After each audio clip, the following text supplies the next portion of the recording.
Assalamualaikum warahmatullahi wabarakatuh. Perkenalkan, nama saya Muhammad Zaid Al-Adibah dengan NIM 2024-31201.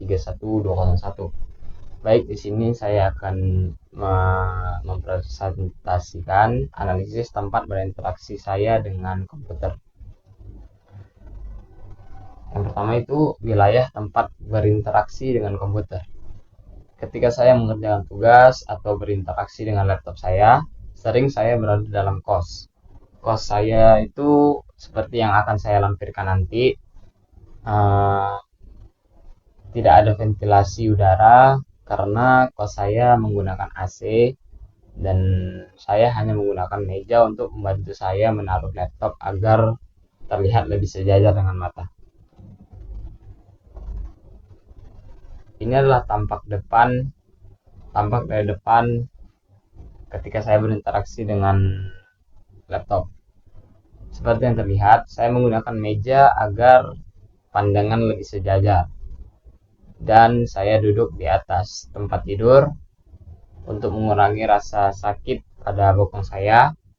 Dan posisi seperti ini memiliki minusnya, yaitu karena tidak mempunyai sandaran, saya cepat lelah karena posturnya sedikit membungkuk. Itu sangat mengganggu postur badan dan cepat membuat kita sangat lelah. Oke, lanjut. Yang kedua ada uh, dari kanan. Jika terlihat dari kanan, saya menggunakan mouse tanpa ada mousepad. Ini langsung ke meja. Yang kadang mengganggu saya saat menggeser mouse, kadang tidak merespon dan tangan saya menggantung seperti ini. Itu membuat tangan saya lebih cepat pegal karena tidak ada sandaran tangan. Kadang saya menopangnya dengan paha saya. Baik, lanjut. Ini dilihat dari kiri. Penjelasannya sama seperti yang sebelah kanan tadi. Saya ingin menambahkan dengan cara saya duduk, yaitu bersila.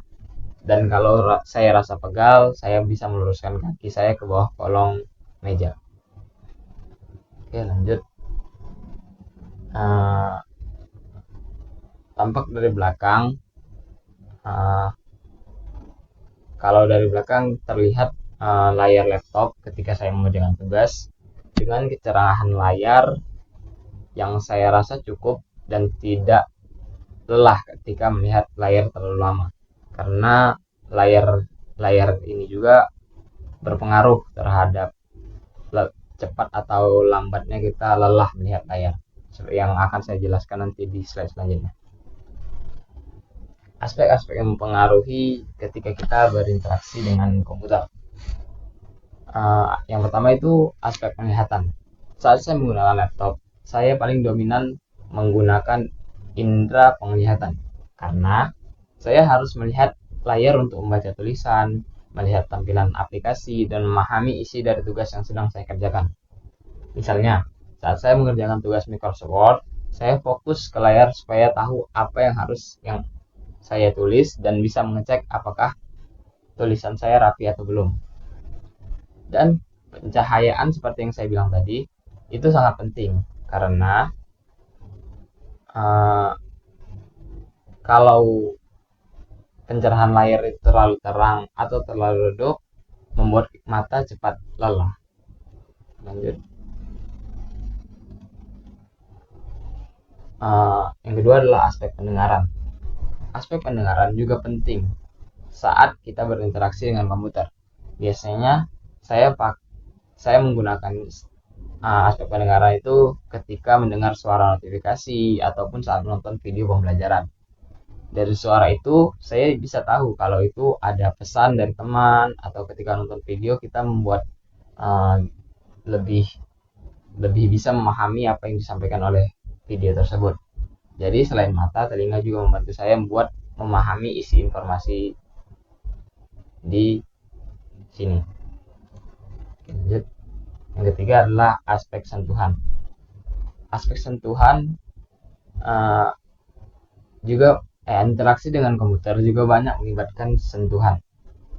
Seperti saya pakai keyboard buat mengetik dan mouse buat gerakin kursor seperti ini.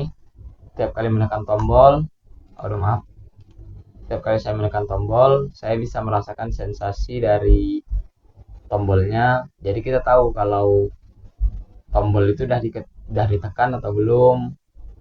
Jadi kita bisa karena kita udah merasakan itu ditekan, jadi kita bisa mengetik tanpa harus melihat keyboardnya. Oke, lanjut. Yang terakhir adalah aspek IPO. Uh, IPO adalah input, proses, dan output. Yang pertama adalah input. Saya masukin perintah ke komputer itu lewat ketikan atau klik. Seperti kita mengerjakan tugas tadi atau menggerakkan kursor. Maaf, menggunakan kursor seperti ini itu lewat input. Kalau proses ketika kita menjalankan perintah seperti membuka aplikasi atau mensimpan file. Ketika membuka aplikasi atau simpan file pasti ada beberapa detik untuk istilahnya loading, itu proses. Output adalah hasil dari apa yang kita buat, seperti filenya, PDF-nya, ya seperti itulah. Oke, sekian dari presentasi saya hari ini. Lebih kurangnya saya mohon maaf. Assalamualaikum warahmatullahi wabarakatuh.